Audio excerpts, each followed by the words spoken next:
Hi, this is Kelly with Center Living Counseling, and there is a video of Fantasia on the Breakfast Club talking about marriage and submission.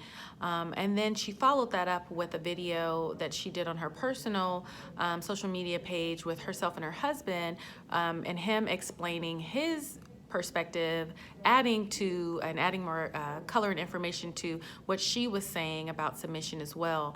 I wanted to get you all's take on it. I actually use that example about the husband being the head, the wife being the neck. I use that a lot with couples counseling, especially with my clients that identify as Christian. But I want your feedback and your take on it, especially from those that are married. I will put a little clip on it. But if you can check it out and tell me what your thoughts on with regard to submission in the marriage context. So I look forward to hearing from you all. Journey well. What does that mean? You can't be a leader because a lot of women look at it like, no, I could lead in my household. I could do this in my household. What does that mean? That's not how it's supposed to be, and that's why we bump heads. And I feel like it's a generational thing. And we could talk, we can go real deep on that, and I don't need to start that, but it's a generational curse. Mm-hmm. And how society have placed our men. Mm-hmm. And women have to stand up and be the mother and the father and the provider. And so then now you are so bad, you can't be told nothing, that when the right man come, you lose him because you're trying to be the man. I was finna say, right, man. Mm-hmm. Can we be equal? Oh, of course. Because at the end of the day, I'm the neck, my man's the head. So he can't make any moves without his wife. You know what I mean? It all works together. But you can't be the head of the house. You got to let the man be the head of the house. But it's a generational thing, and it's what we've been taught. To stand up, be strong, be the, you know what I mean? And a dude come, and everything about you is like a man. Female shit here, so. So here's the issue. Submission is supposed to be a beautiful song and dance between two lovers. What's happened is men have abused that power. Forgive me, they've abused that gift. And we have been misled to think that it's something where it's a dominant spirit and we own every decision, we dictate everything, we rule with an iron fist. First of all, that's not love. What happens is, in my marriage, let me not speak for everybody, my marriage, I submit daily to the Most High. I stay in my scriptures. I continue to feed myself with things that help me build my character, to reshape my perspective that was messed up in the streets and dealing with different propaganda and programming and things like that, so that I can come to my wife from a pure position. So when I do that and she sees me and she witnesses over time that it's an authentic demonstration, her heart is moved and softened and compelled to submit to me. Yeah. What does that look like? That doesn't mean that I dictate every decision. I don't walk around the house saying what we're going to spend, how we're going to do it. We talk and we build. And I consider everything that's on her heart, her perspective, her position, her philosophy. I'll carefully weave that into my philosophy to figure out what's the best move for this family, keeping all of that in mind. Now, the moment I start to step outside of righteousness and I start to move from a place of emotion instead of analytics, she has every right to snatch that back, because submission is a gift. When she sees me laying at the foot of the Father, she has no reason to withhold that from me. The problem is this: men are not found in positions of leadership handling it with integrity.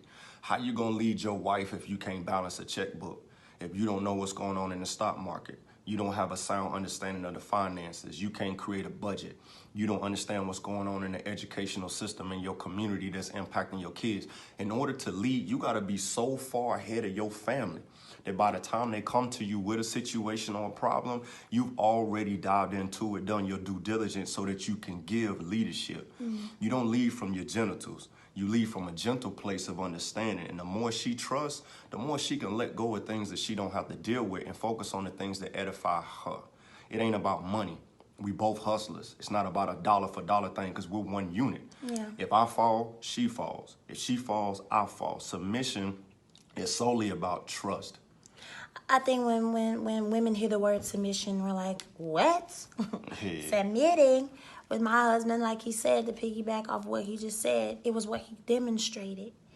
You know what I mean? Like, he didn't come in and say, all right, like he said, the budget is this for that, this is and the third. I watched how he did things. I watched how he budgeted. I watched him. And then I slowly became him. And I submitted in that. Yeah, now I think I'm more frugal than him.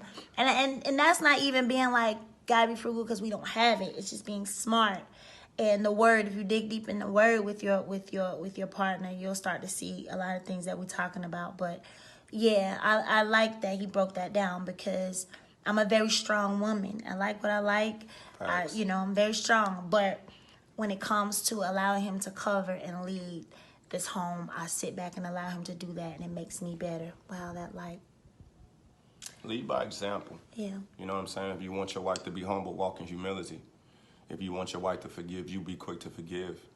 If you want your wife to consider, following you down a specific path, prove to her that you got the blueprint and that she's not following you to some unknown destination. My wife don't have to follow anything that she don't see me demonstrating. Yeah. So master the thing before you go out and try to teach it. It's like sometimes you see cats, as soon as they get a book and they read something, they start running, trying to teach people on it, but you haven't applied it and gone through the proving grounds of being able to master that information yourself. So leadership is a forward-thinking thing. And when you do that, women's natural instinct is going to be to trust, to be able to submit their hearts. But again, this ain't a dominant thing. Nah. And I want my wife cold as me, because if something ever happens to me, she don't like having He that always conversation. say that. If something Bossy ever lady. happens to me, she need to know how to get that bag. She need to understand where the money's at. She need to know how to ask the right questions. I ain't telling you to ask nobody nothing. You tell them what belongs to you. She can't do that if I'm controlling everything. So my wife needs to be a direct female reflection of the man that I am. Facts. Come on now. You come on. I always said the wise woman once told me, the older women used to tell me, stop, boy. What up? The woman is the neck and the man is the head. And without the neck, the head can't move. Two heads is just a head, but see how that work. See how that work. So yeah. And I'm I gonna like end your it with take on submission within the marriage context. So tell me what you guys think about that, about what she said and what you believe and how you operate within your own marriage relationship. So I look forward to hearing from you soon. Journey well.